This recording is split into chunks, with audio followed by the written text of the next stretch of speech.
until you prove something is safe, you can't use it. That is fucking nuts. Like a human machine combination. And that's an incredibly exciting combo, because if you have a human that is enhanced by a machine, and you don't need some Neuralink implant to be able to do that. Ivan Kirigin is an engineer turned founder and now investor. He's been in Silicon Valley since 2008.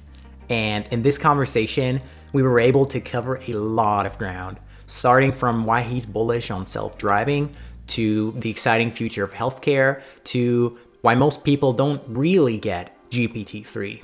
These days, Ivan's fund Tango VC invests in cutting-edge robotics and machine learning startups focused on solving big problems at scale. Personally, I learned a ton from this, and I'm sure you will too. That being said, here's my conversation with Ivan Kirigin. Yeah, so we were just talking about how you got into tech, how it was in '08 that you got started in the Bay Area, is that right? Yeah, so let me go back a little further. I started, like most kids that are kind of nerdy, being very into sci-fi. And then you think Commander Data in Star Trek, or you see Skynet in Terminator, or Blade Runner. There's just a million ways that AI is shown in film. And I'm a big fan of movies and sci-fi, and I thought, I want to go work on that. And I thought I'd be pretty good at it because I was like good at math and physics. I didn't know much of anything. Actually, in high school, I remember having a friend in academic decathlon that knew how to convert hexadecimal to binary or to decimal, and that was hilarious because it seemed like magic to me. Like, what the fuck is this guy talking about? As far as this translation, I just literally knew nothing about computers. That was my senior year in high school. But then I majored in computer science, and so I started to code in undergrad. And very quickly, when you get into computer science, you realize nothing works. This is actually what you expect to see from sci-fi is incredibly hard. And so then I went into robotics with a focus on computer vision in grad school for Carnegie Mellon. And similarly within computer vision, this is before deep learning. And just to give you a sense of it, detecting a face in a photo was possible, but relatively hard. Understanding what was in a scene. So for example, who is that person? Or even saying, besides there's a face, if you saw a pedestrian, like that's a pedestrian over there, or that's a cyclist, or that's a car, or that's a tree. That stuff is really hard. And then, so around 2007 or so, I was working on a DARPA Urban Grand Challenge, which is this competition to get robotics, like autonomous vehicles working in a city setting. And then, there's a fun project, but then I basically decided there weren't going to be new products in robotics for a while. And so then did something totally different, a web payments startup that was in YC winter '08. It's called Tipjoy. And I'll just whirlwind through the timeline here. So startup didn't work out, went to go work at Facebook, got obsessed with growth, because had a chip on my shoulder about it. Then worked at Dropbox early, so I was like number 20 or so, 22, and they 12x in 2 years. For the record, have not 12x since, but that's a whole debatable story as to why. There's a lot of tactics I would have tried if unfettered. And then did a second startup called YesGraph that focused on social graph analysis, first within recruiting, and then within flow to make a product like their growth better. So for example, when you see an invite flow in a product like Clubhouse, of the people that you're connected to, who should you connect with? That's a product that Lyft acquired. And so I worked at Lyft for a little bit on the growth team on acquisition, then back into robotics at Lyft Level 5, and worked on simulation and scenarios. And then late 2019, started angel investing full time, leaving Lyft. And now I am a VC with a fund called Tango.vc that focuses on ML and robotics. And there's so many things to talk about there as far as having a new fund, investing, the tech. There's a lot we could dive into. I know there's a whirlwind, so that covered 12 years in 1 minute. I'm like, wow. Like the fact that you got this into like 2 minutes, I probably would have had to rehearse this a bunch of times. Well, for context, I don't know if I'm allowed to say this, but let me just say, when you raise a fund, you pitch, and part of the pitch is that you talk about your history. And so this is something I've said dozens and dozens of times over the last few months. Yeah. And are you allowed to talk about kind of like the numbers in your fund? Yeah, sure. So I think specifically what you're not allowed to say is, hey, now I'm quoting something hypothetical. You're not allowed to say, hey, I have a new fund, come invest in it. There are rules against that. And actually some of the things you're seeing with rolling funds, they are allowed to market themselves. This is why you never see like Sequoia or Andreessen Horowitz publicly say, "Hey, we're raising a fund. Why don't you hedge funds or private equity or endowments or whoever else come and invest in it?" You're not allowed to, and the reason is the SEC doesn't believe uh, in people being intelligent, and they don't think basically it's a nanny state where you're literally not allowed to invest. And especially because companies are staying private longer and most of the growth is in tech, I cannot emphasize enough how unequitable this is. That normal people can't invest in the highest growing sector. And that's a whole rant I could have about the SEC. And I think it'll be pretty clear how libertarian I am from some of my comments. If you want to talk about healthcare, first comment is on the FDA killing more people than it saves. So there is, though, this idea that you have a fund, you can't publicly talk about it unless every investor you bring on board, you literally check like a bank balance to see if they're rich enough. You literally have to be rich enough to be able to invest. And if you do that stronger check, then you are allowed to market publicly. Because that means instead of saying, for example, filter who you talk to and then let everyone in, where you only tried to talk to accredited investors, you have a filter after you get people in the door. So that's what the difference between rolling funds and not. And so because I don't have a rolling fund, I don't think I'm allowed to talk about fundraising. But I can say things like our target is a small fund, and we would write a few 100K checks, and we're raising and deploying at the same time, which means that we're writing active checks now while doing the rest as well. I think it's like a landmine here because I'm not exactly sure what I'm allowed to say or not. But the fund is actively deploying. I'll say that. So we have some funds raised and are writing checks. Yes. And can you talk about some of your latest investments? Sure. There's a lot here, and sort of the nature of this is that it's a little frenetic because the basic thesis of the fund is that ML and robotics and automation are going to be a big deal. And I could talk about 10 dimensions on that. So, for example, we're recently you've seen GPT-3, where you have text processing that appears to be really good. I don't think people have thought through what this means. So, for example, think about a marketing job. And I know a lot about marketing from growth. So you have a copywriter, you have a person that might write ad copy, you have blog posts for content marketing, you have even support, could be considered like an onboarding step in marketing. And all of those are basically a matter of like a text Q&A interface or rehashing the same ideas. So what you say on your company homepage should match up what you say in the blog. It should match up what you say in customer support. And so I think one of the first things that are going to change as far as white collar jobs that change with this kind of text processing is in marketing, where there's a term called centaur that I like a lot. It's from chess. So after Garry Kasparov was defeated, had this idea of humans and machines working together. And if for a little while, they were actually better than the machines. So you have a human-machine hybrid. And that within chess, it was clear that that was just a matter of time before the machines are not aided by the humans. The machines alone are going to be better. But I think especially when it comes to something like marketing and psychology or convincing somebody of something, writing generally, you're going to have a human touch on that for a long time. Anyone that's interfaced with GPT-3 would say that it clearly breaks down at some point. So the idea there is that for a little while, we're going to have marketers and other kinds of people that write interface with software, and that's just like pure software, and that's awesome. But then you have the other end of the spectrum in robotics, and I think most people within ML don't quite understand robotics, and you can break it up into categories, and you get distracted by autonomous vehicles and how long they've taken to go through this hype cycle of they're around the corner. And I was a seed investor in Cruise before they did YC. It was my first angel investment and the best one that I did. So having a 62x return in just 3 years on an angel investment is pretty much like the best you could possibly hope for. And they still haven't launched. It's just a highlight. So that was 2014 or so when they did YC. And so now it's 6 years later, 7 years later, and they're still working. And the problem, I think, to understand this is around how much autonomy is there. So within self-driving, there's this concept of ODD, the operational design domain, which is to say, where is this thing supposed to work? So you can imagine something that is not able to work in rain or snow or in roundabouts or different scenarios like that. So when you think about full autonomy, you actually have to cover a huge range here. And so what I'm pretty excited about in robotics is, what if you didn't have to cover that huge range? What if you only have to do a little bit? So I could talk about a few different companies. One of them is Telio, which is some friends from Lyft that were working in self-driving at level 5 are now working on automating heavy construction equipment. And so they have things like a loader that you move a bunch of dirt, and these are really big vehicles, like 10-foot tall wheels, from one part of a construction site to another, so that you can, for example, level an area. And that's a really laborious task. And just from Lyft, you might consider utilization of that driver and how they're used. And if so, somebody can teleoperate that. That alone increases productivity because they can go from site to site, vehicle to vehicle.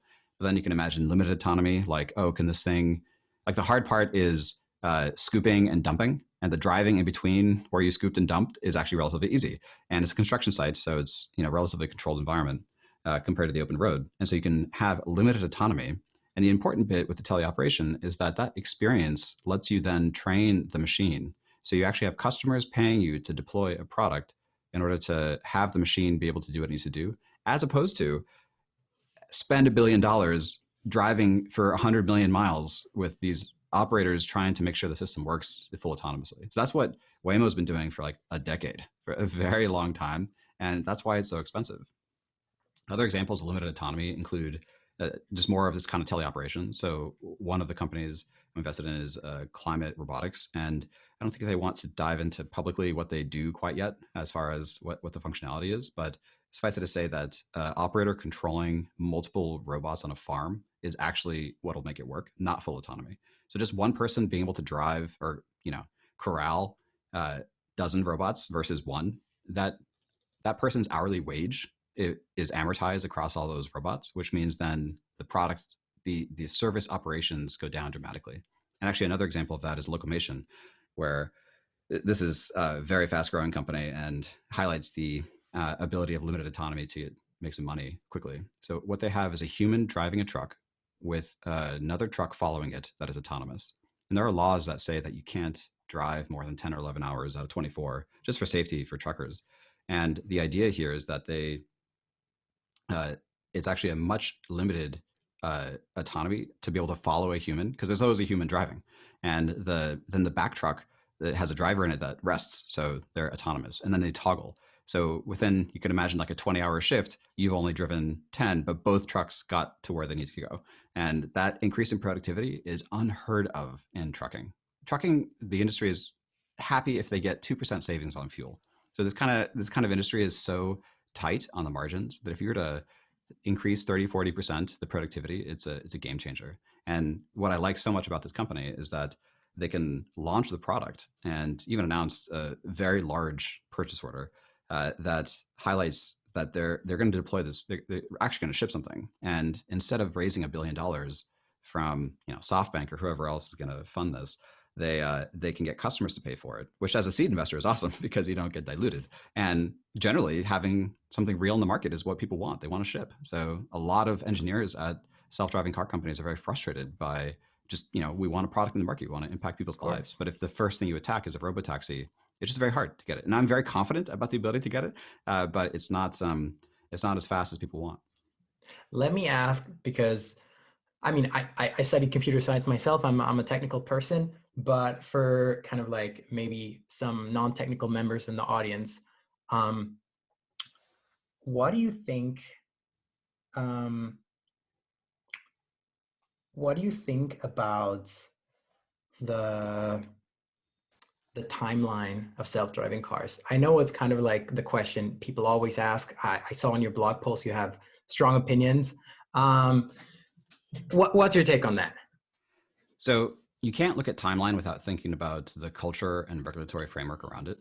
And so there's this concept of the precautionary principle mainly from Europe, which is the idea that until you prove something is safe, you can't use it. That is fucking nuts. And it's so wrong on so many levels. One of the primary ways it's wrong is it doesn't match up with progress in the past at all. So we did not develop the innovation that we love today. And this is not small innovation. This is absolutely enormous. So for example, in the 70s, there was a talk of a population bomb that you would have hundreds of millions of people starving in countries like India and China. And that didn't happen. Why? And if people don't know the answer to that question, they have no right to talk about progress, because if they don't even know what saved hundreds of millions of lives within their lifetime, then they really need to hit the books and study this. And so the answer is that when it comes to innovation, you need to accept that there's going to be a lot of experimentation. And I'm not saying you should be anti-regulation, but the idea you need to pre-prove everything is safe before you launch it is ridiculous. And the example I like to give is teenage drivers. So this is not hypothetical. Teenage drivers kill people, including themselves. This is very, very, very well known. And now think about the verification we do for a marginal teenage driver, where like, can do we are we really sure they're not going to be irresponsible? Do we, for example, check? Do we even ask them, hey, have you ever had a beer? Are you the kind of teen that drinks or not? This is the kind of thing that would be huge. And you can imagine things like verification, like, oh, every time you get in a car, you use a breathalyzer, because the data is very clear that drunk people get in car accidents. We don't even have things like other measures of knowing, like if I'm looking at my phone, which you see constantly. My favorite activity these days when I see a bad driver is just to pop in, like when I'm driving by them and to see, are they looking at their phone? And like 90% of the time, yes. So we essentially have effectively drunk people all of the time because there's billions of these phones everywhere and every driver owns one. And so I highlight all this to say that the idea that you need to only launch after you're sure everything is safe doesn't even match up with what we're doing today with human drivers. It doesn't match up. So I don't think it's a fair comparison. And so as far as when we will launch versus when we should launch, those are two different questions. And I think we have more than enough data to say that we should have already launched self-driving. And the federal system in the US is actually helping out here because different states have different policies that allow you to have more liberal deployment. And so a bet I made, I want to say 3 or 4 years ago, is an over-under bet. And the structure of an over-under bet, if people don't know, it's one of my favorites, where you might think something's going to happen, like, oh, self-driving will come. That's not the question. The question is when. And so you have to find the point of disagreement where one person would say it's going to be after this date and another would say it's before this date. And I was, so it's 2017 or so, I'm like, I'm under January 1st, 2020. And in December 2019, Google launched the ability to go like on a rideshare network that's a limited scope within a city, within, I think it was Phoenix or another kind of deserty town. And that's relevant for how hard this is. And there's no driver in the car. And I think that threshold of there's no driver matters quite a bit because then the operations of self-driving are dramatically changed. So if you think about a Lyft ride, let's throw some rough numbers out there. It might be $15 for a ride, and of that, 10 to 12 goes to the driver, $2 is for insurance. And so the demand curve sloped downward. And if you were to make that Lyft ride $5 instead of 15, then it would take over all driving, and owning a car wouldn't make that much sense. So the reason for self-driving is very, very clear. And I might add that every single passenger on every single bus ride is getting at least a $3 to $5 subsidy per ride on what they're doing. And so if you think about that adding together, actually what should happen is that, you should have all public transit, at least buses, replaced by shared electric autonomous vehicles. So as far as the timeline, though, I think that we're going to start seeing it ramped up. And there's a question of which cities are going to be faster. I do want to highlight a difference in approach of two different companies. So Waymo is being very cautious in relatively easy areas. And so so when it comes to these deserty towns, there are very clear lane lines. Everything owes bright. It never rains. There's huge roads with big sidewalks and big parking lots, which means construction sites don't impinge upon the road. There's very few cyclists because it's a driving culture. And Cruise is having a very different approach where they want to tackle the hardest cities first. And so they are in San Francisco with the construction sites and the cyclists and the tight roads and crazy windy streets. And their thinking is, if we're going to spend, if we want to drive a marginal mile, how hard is that? Because we want it to be as hard as possible so we learn as fast as possible. So I think Waymo will be able to scale in easy towns relatively quickly, and Cruise will be able to be in more towns faster because they're doing the hard stuff first. So timeline wise, they could honestly do it now. And it's really a matter of like the regulatory concern around this. And you might have some governor on it to say, hey, don't go faster than 25 miles an hour or stay to these roads. And so I think you'll start to see that ramp up. COVID is a huge issue here where you have the rideshare tanking and people just aren't going places. And so the engine that was pulling all of this is also impinged. That I think by the end of 2021, you'll see that unlock as well. So would you put your money on self-driving cars first becoming ubiquitous in sort of third tier cities, smaller cities, and then kind of like scaling into bigger metros? Um, no, I think San Francisco and LA and big cities are going to be first where they want to tackle it. There's the Mm. economics of rideshare, and the denser the city, the better it is. So, just some math on that is if you have 3 rides in an hour versus two, then the hourly rate of the driver is going to be more a function of how many rides they do than how much they get paid per ride, which means that if you have higher density, drivers get paid a lot better. And that means that passengers pay less. So it's actually cheaper to do rideshare in denser areas. And so definitely like first and second tier cities will be first. It might not be Manhattan first, but having a big city in a deserty area I think is going to be relatively easy. And actually, LA is not that far from that. So San Francisco is harder than LA, but all of these cities will come around the same time. And as far as how fast they scale, just keep in mind the timelines we're talking about here. So you have test vehicles that are different than production vehicles. So GM announced the Cruise Origin, which if you know anything about manufacturing and cars, you know it takes years and years and years. And so announcing that, I want to say 18 months ago or so, that is very exciting. But then in 18 months, it might launch. And you see this everywhere. You see a Cybertruck event, and then 2 years later, you could buy one. So there's just Yeah. years in between Yeah. this idea. And the important thing about the Origin is that it's designed for autonomy. So it has no steering wheel. It can go in 2 directions. It has just 4 seats with sort of these sliding doors on either side so passengers can get in and out. It's designed for electric, autonomous, shared. And so I expect that to ramp. I mean, I hope it launches in 2022, but I don't think it's going to be 2021. And do you think that's going to be basically a fully self-driving car in like the entire, say, LA metro area, or do you think it's more like a very limited scope, say like only up and down Sunset or something? Yeah, so you can launch that limited scope, and that would actually Mhm. be useful. And Mhm. that's the bus lines that people ride. So it's not Yeah, that weird to imagine bus lines being replaced. not at all. And It's just like people yeah, don't take buses in the US. well, there's a density issue here. And so I went to UCLA before transferring to NYU before Carnegie Mellon. And one summer I lived on the east side and went to the west side. So I've taken the bus on Sunset back and forth. And there's a very strong reason why everyone drives. The bus is like a miserable Yeah, experience. yeah. And a fun side note, every single day I heard somebody saying, like overhearing a conversation on the bus of, I'm from Nebraska, or wherever else in the country, sometimes outside the United States. I'm currently a waiter, waitress, whatever. And I'm going to make it in Hollywood. And so it's just interesting the zeitgeist of what you get in LA. You ride the bus on Sunset every single day. You'll hear somebody trying to make it in Hollywood, which is incredible. How it's the difference between status and positive sum. So status is zero sum. Somebody on top needs to make sure somebody's lower on the ladder. But in tech, everyone can build, and that's just very exciting. It's just a cultural question there. But in terms of self-driving, as far as when things launch, I think that you can see the tech required to launch in a limited way on one road is sufficient to do other roads. There is some infrastructure under the hood. So, for example, Tesla doesn't do this, but other companies will have HD maps, as they're called. And so those are 3D maps of the entire environment. And that's really important because it means you're kind of running on rails where you know exactly where you are when you localize to the map, and you know the route to take and where you want to go. That is very different than I plop a car down an intersection it's never seen. It doesn't have a map and it needs to know where to go. So Tesla is taking a very different approach for a bunch of reasons. And one of them is just what data that they have under the hood. So Tesla has a bunch of cameras and a little bit of radar, but no LiDAR.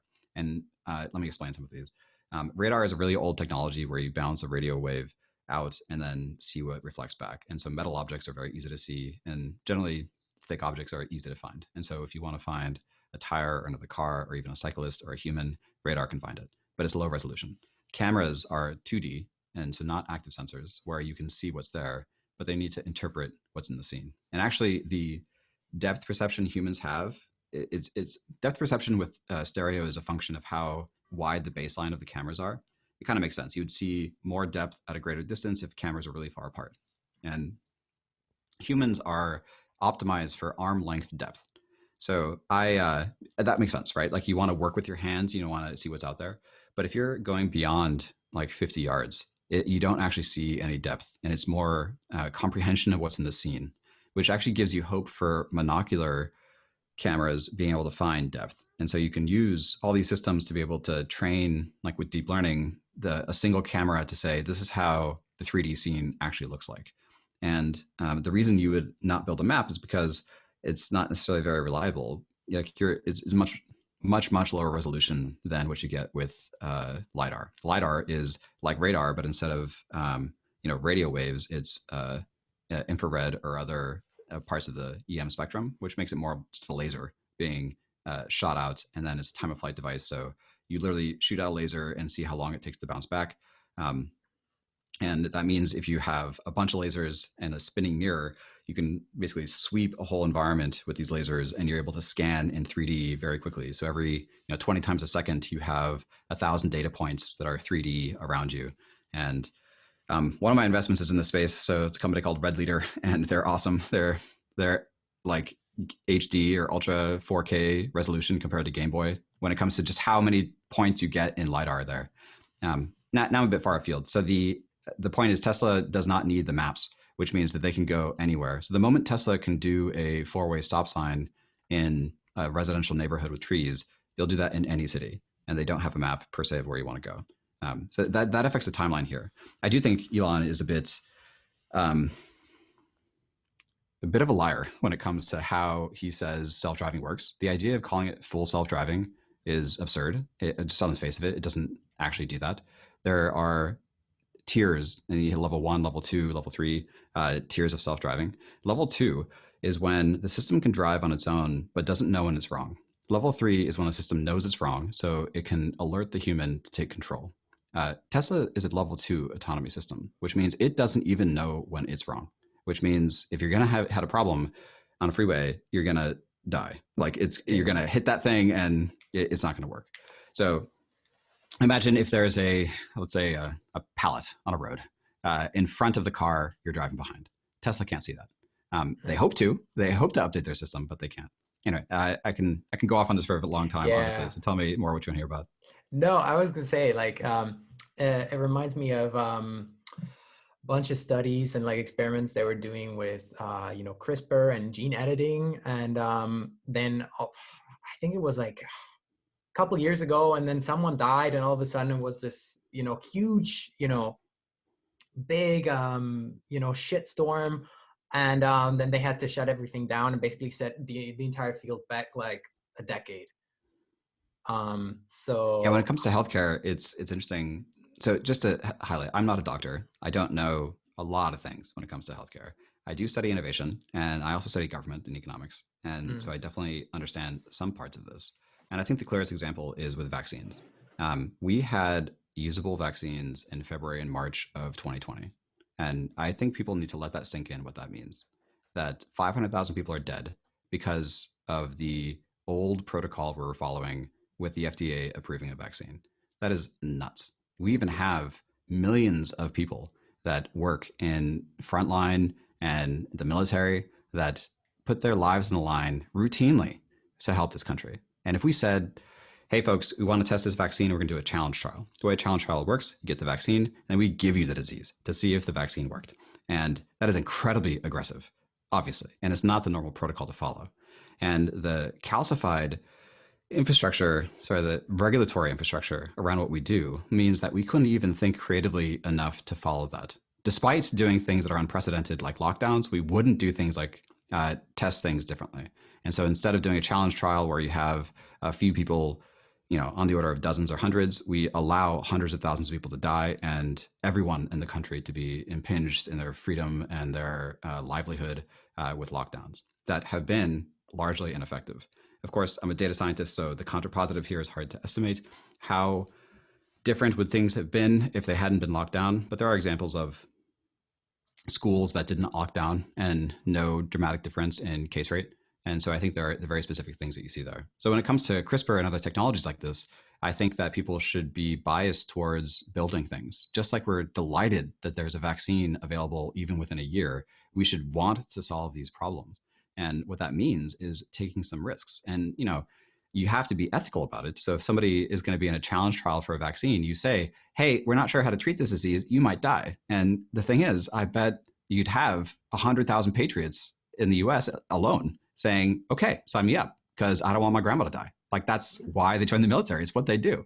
And so there's this concept of, I mean, Mark Andreessen said it well in terms of his time to build, where it's a mystery to me why we've tolerated having such terrible pace of innovation in a lot of different dimensions. When you think about what you really care about in terms of progress, I care so much less about NBA Top Shot, NFT.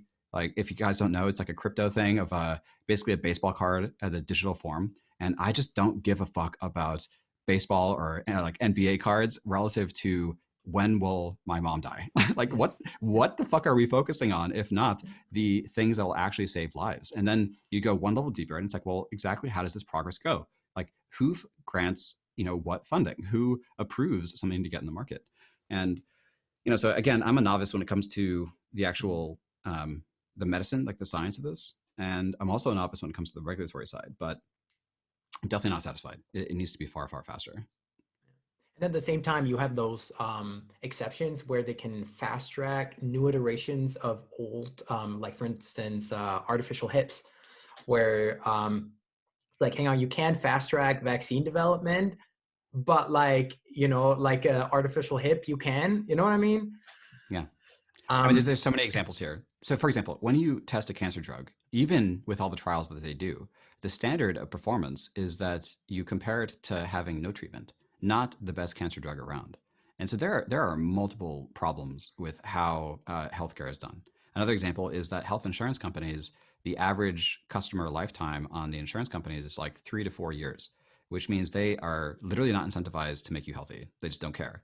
And I think that should change. And there's so much here that's wrong. So, for example, in World War II, we're talking 80 years ago, when there were price controls on wages because the government was much more involved in this kind of wartime production economy.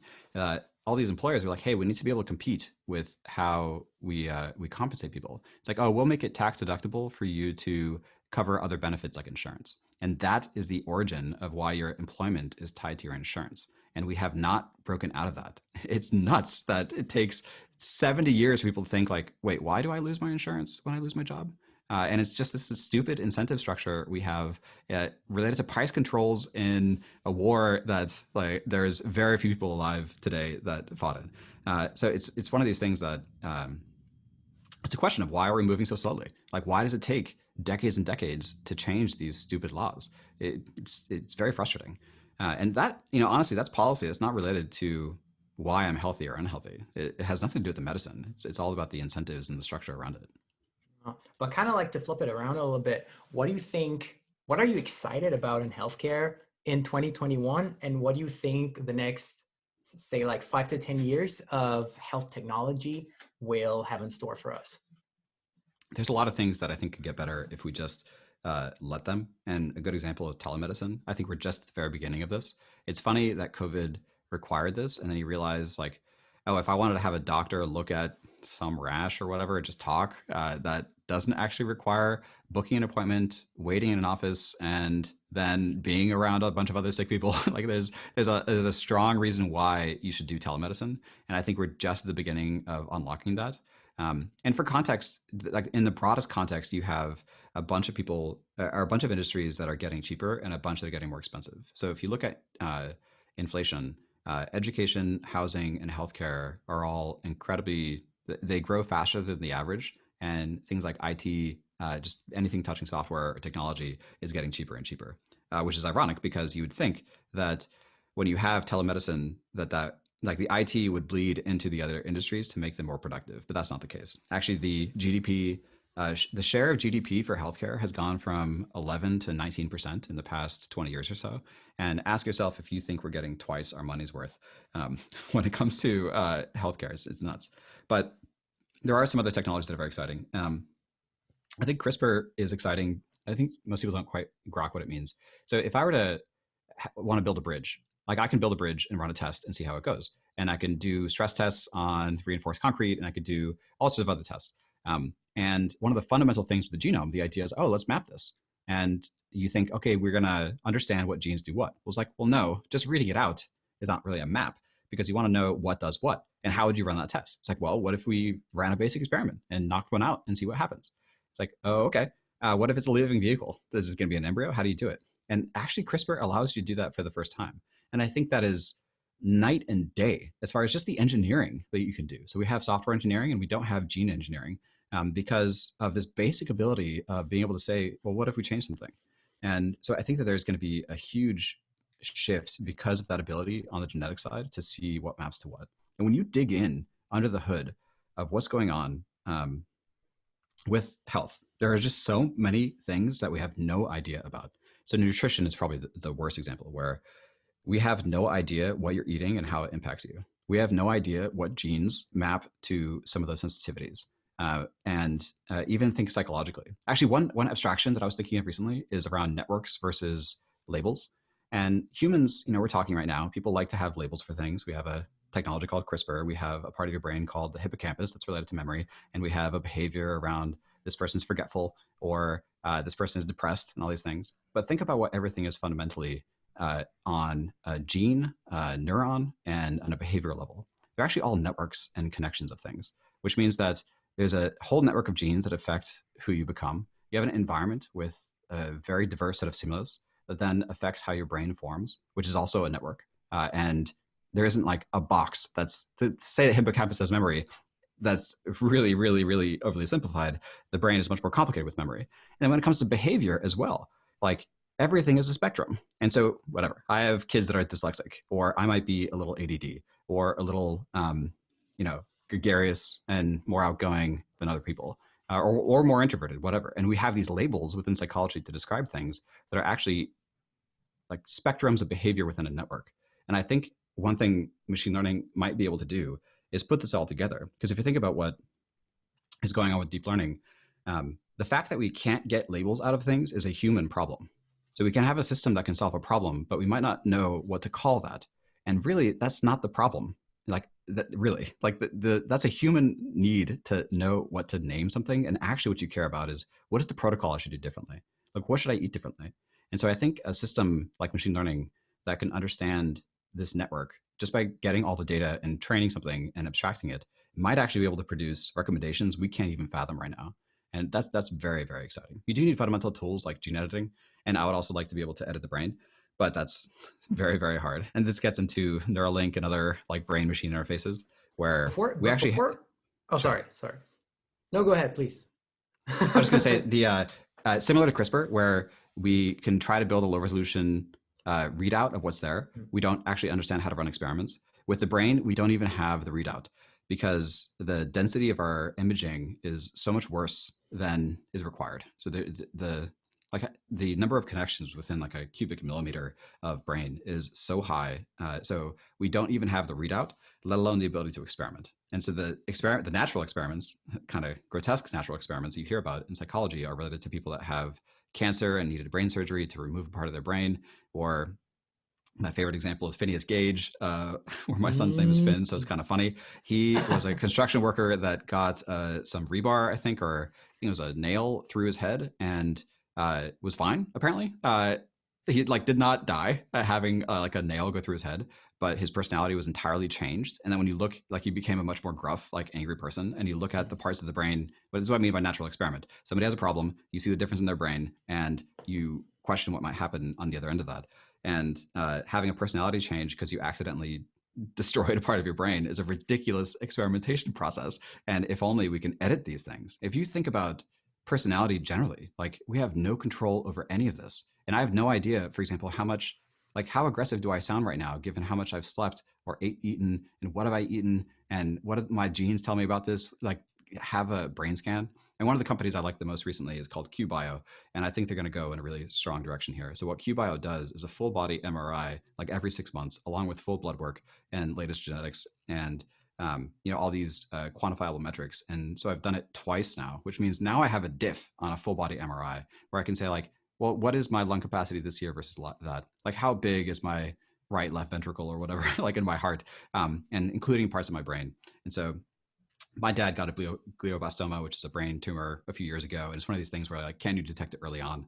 And just the ability to even capture all of this data and then hopefully do something about it long term is incredibly exciting. But we're just at the very beginning of this stuff.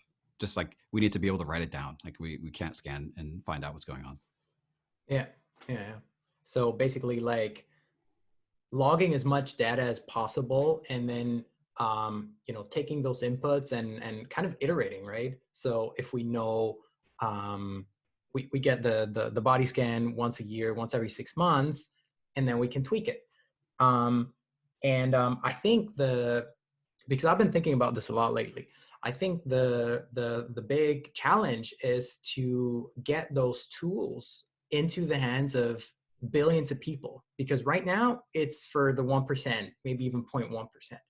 Um, but we need to be able to have those preventative tools in. Basically, we need to get them into the homes of every American, and obviously ideally every person on the entire planet. But the challenge is how to do that, and how to do that at scale.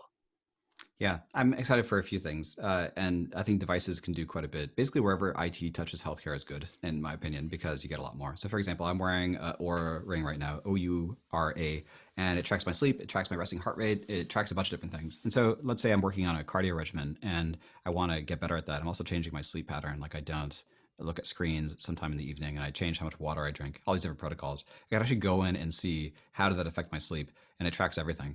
And it's just a ring. It's the best wearable I've ever had because I just totally forget about it, and it takes a few days to run out of battery. So it's a really really high quality product. And if you think about where else in your life you could have that, it's everywhere. And I get incredibly excited. And this touches back on where I'm investing, where I'm incredibly excited for all the things we could be looking at but aren't. And I think a clear example here is think about how many microphones are around you right now. I think I have actually like a dozen within this room right now, and within my house, probably like 20 or 30, or how many cameras you have. Now, consider, are they on? And there's, of course, the literal sense of, are they streaming bits anywhere?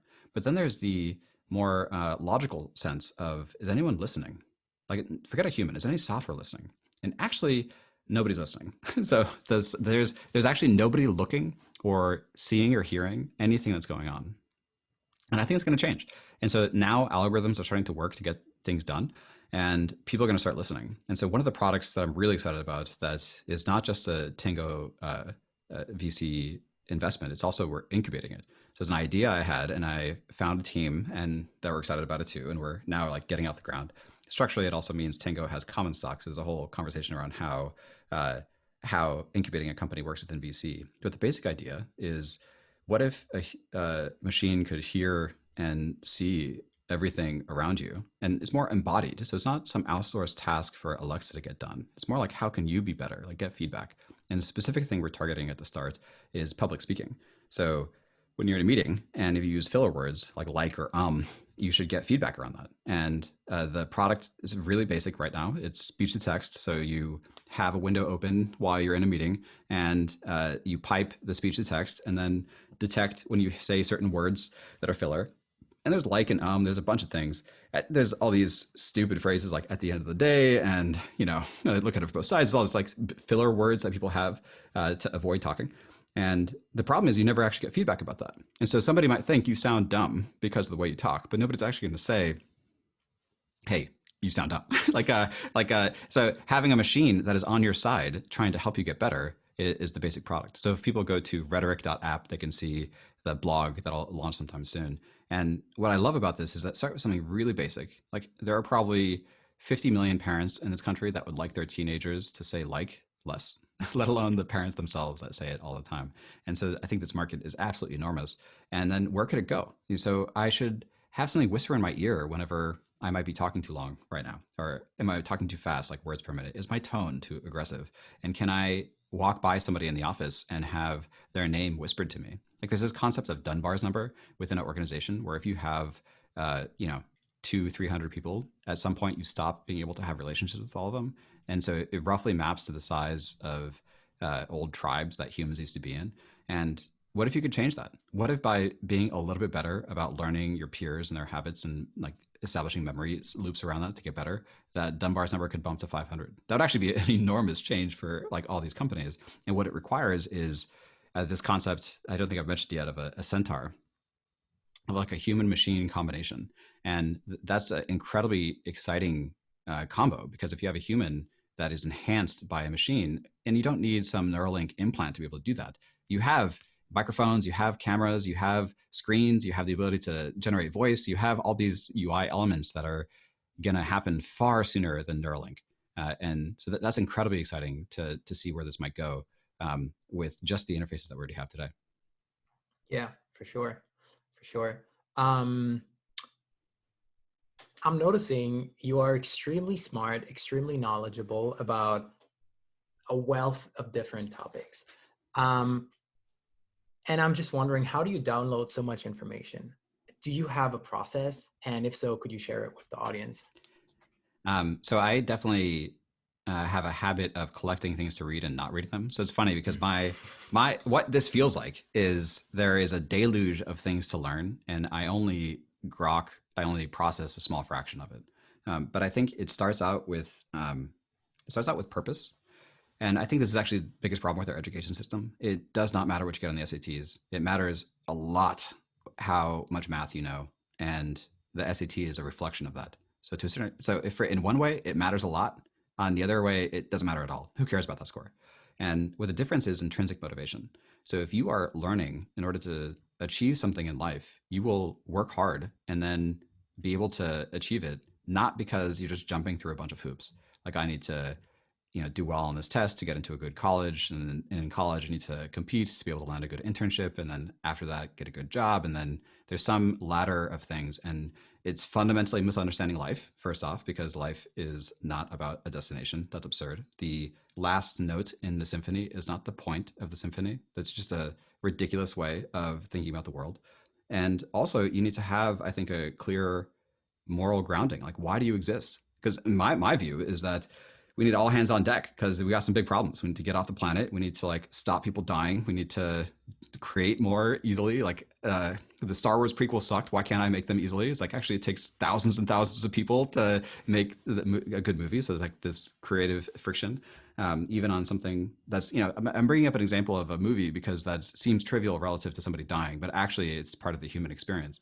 And so when it comes to process for learning all this stuff, it starts with the hunger, but then also I think that you have to find out what works for you. So, for example, once I learned two of my kids are dyslexic, I realized I was probably dyslexic when I was a kid. And I love audiobooks, and I use all these speech to text or text to speech tools. So there's a tool called Speechify, for example. And sometimes, for example, I do a bunch of audiobooks and podcasts, and I do them really, really fast. And I've always really liked lectures. And so that's the way I learn. And other people, it's a good example. Tyler Cohen has an amazing podcast. He doesn't even listen to the podcast. He only reads the transcript because he reads, I think, 5 times faster than I do, probably. But my audio, 2x, 3x speed of text to speech is probably as fast as that. It's probably wrong. He's a genius, so I don't think I'm a genius. And so part of it is learning what tools work well for you. And so it'd be really basic things in school, like sit in the front of the class because that keeps me captivated and I want to pay attention. I think I'm a very bad studier. And so the fact that I learn so much from listening and thinking in a class compensated for that kind of study. I want to highlight people are different. So maybe it's a matter of putting in the reps to be able to get it done. Hard work is really the root of all of this. Now, when it comes to day to day, what I actually do tactically, I spend some time on Twitter to find links. I talk to different people and have a few subscriptions to be able to read. But then I think another thing that I think I do that other people don't is there's this fearless attack of a problem where you can solve it. And so it's actually a computer science analogy. So the way normal people think about software is the way it's like this black box and I don't know what's in it and I'm kind of afraid. I don't want to click the wrong thing. And software engineers, because they've opened the black box and maybe built it, they know how to deal with that. And so they dive right in. But actually, when you go to software engineers and say, hey, you want to look at this machine learning product? And they're like, ooh, I don't know. This is a black box over there. And despite having opened one before, I don't know if I can figure that out. And so I've learned enough about different things to know that you could just dive in and get it. And I see this all the time. And I think the difference is that you try to figure out the math for yourself. So a good example, I think, recently with COVID is, I heard the stat, Black and brown people are 3 times as affected as others in the country. And I'm like, that doesn't sound right. That sounds very wrong. And I looked at the numbers and it's not true. There's some kind of normalization of data that makes that true. But actually, if you just look at the share of a population versus the number of people dead, uh, 17% fewer Black people have died than white people. And the reason is white people are old. So if they have a disease that affects more old people, they're going to die at a higher rate. And this is an example of something that you're fed a narrative and you're like, wait a second, that doesn't add up. Why don't I actually look up the numbers? You just Google it and you look it up. Another example is landfills, where there's all these physical intuition that you can build for things like, uh, people from Europe will get this, but maybe Americans don't typically get it. A liter of water is a kilogram. And so a cubic meter of water is a ton. And this sounds trivial until you hear a story like there's 100 million tons of e-waste being generated every year. It sounds bad, right? It sounds really bad. And first off, is it true? You can go and verify that. Secondly, ask a basic volume question. How much space does that take up? And if you look at the way we talk about landfills and trash, it does not match up with the volume of the earth. Like if you, like the entire trash output of the United States for 100 years wouldn't fit a fraction of Nevada. Like you can just make like a few square miles of dump and it would be the whole country. So people have this no intuition for these things because they don't actually look it up. And so when it comes to, how the brain works or genetics or self-driving or software or machine learning or all these things, you just have to apply this first principles attitude to everything, where you just think like, well, how does this system work? What are the physics of it? Like what are some basic numbers? And really it's not even complex math. What is the ratio between weight and volume? Like roughly, like, and I bring up the example of water because water is pretty heavy. And so if I were to think of e-waste, let's say it's twice as heavy as water, or something like that, then you can just immediately map weight to area and then map that to a city and then think physically what's actually going on there. And so I think this kind of basic numeracy is definitely a part that's missing. And I like to think about it all the time with my kids, and we talk about things. And with kids, it starts out with, hey, how much do you think these groceries cost? You're in a store, like how much is it? And first off, it's a way to learn that not things are not free. And you can think about things like, hey, this Uber driver or this checkout clerk at the grocery store or this accountant or this lawyer, how much do they get paid an hour? So how many hours do they have to work in order to buy groceries or pay rent or do all this basic math? And that's where it starts as far as building an intuition for how the world works. In terms of specific processes, though, I don't know more that I can give on advice because I don't think I don't actually feel very productive. So that's the problem. Like I think I accumulate way too much to do in terms of my interests, and there's always sense of that I'm not getting enough done, and especially when there are geniuses that are so public. So like Tyler Cohen, I bring him up because I love his work. He's incredibly prolific in the work that he does, and he's definitely smarter than me. So it's one of these things where like I'm comparing myself against probably one of the smartest people in the world, and so I always feel like I'm not enough. But I think that sense of where you are in an absolute sense shouldn't affect how you go about problems and how to solve them. I have a follow-up question to this. My question would be, how do you instill this thirst for knowledge that seems to be intrinsic to you? How do you instill that in others if they don't really feel like learning and wanting to, gain skills? Yeah, I think it goes back to purpose. And so I started having kids pretty young. And so when I talk about kids, I'm not talking about my 2-year-old, which is funny when my peers are having newborn kids and they think everything's so cute. And it's like, I remember that from a decade ago. So I was 23 when I got married and 25 when I had my first kid. And I have 3 kids, 7, 10, and 13. And so I have a 13-year-old. And that means you're dealing with like a grumpy teenager sometimes. And the idea that a lot of people get wrong about kids is that somehow you can map what you want to them. And they are not a clone of you. And you can't push what you want on them. That's ridiculous. But what I can do is help explain almost by just example. I actually asked my kid this the other day, and so I have a direct example. It's like, hey, son, what inspires you? And he's like, well, the way you do work is inspiring. He actually answered that like just he answered in a modeling answer, which is to say that what I do maps onto him. And so I would say similarly, when I see Elon Musk or the amazing founders that I talk to, or everyone else in tech, and I've mentioned Tyler Cohen a dozen times, when I see them, I think I want to be like that. And so I think our media really, really matters. And I think to a certain extent, we have this idiocracy of terrible people that should not be paid attention to, from Trump to Cardi B. They're just these fucking morons that get in our media. And we need to sweep them out of the way and get people that give a shit, that are trying to change the world, and get them front and center. And I'm just tired of the Zuck is nerdy and awkward jokes. It's like he's a fucking genius that has built a $1 trillion company. How about we give him some respect and look about how he did that and model it? And yeah, maybe be more personable or whatever, but like how he drinks a sip of water at hearing is irrelevant. And so I think our heroes matter quite a bit, and I wish our media was better. And so when I think about the books that I've liked, like The Martian is really good as an example of digging in and solving a problem, like science the shit out of it. It's an amazing line. Apollo 13, and whatever. I like sci-fi for my whole life. So I think it's there's a causal side to this too, where why is sci-fi good? Is because you see a slice of the future and you want to go and build it, and it's just inherently exciting. And when you see a space elevator or meeting some other race from another planet, that'd be nuts. Like it would change everything. And so there's just a very, very strong reason to go and do this. And I think that intrinsic motivation is what pulls me in how I approach problems. I mean, that is the perfect time and sentence to finish this beautiful conversation. Off, is it? Jesus, I'm like, that sentence didn't make any sense. I think you know what I mean. Yeah, we're good to go. I think. Thank you so much for having me. This has definitely been fun. For sure, Ivan. Thank you so much, and talk to you soon. Thanks again. All right. Thanks. Cheers. Thanks. Thanks so much for listening. If you like the podcast, please subscribe and leave a review on iTunes or Spotify, and share the episode with someone you know. It would really help me out a ton. New podcast coming out every Monday. See you next week.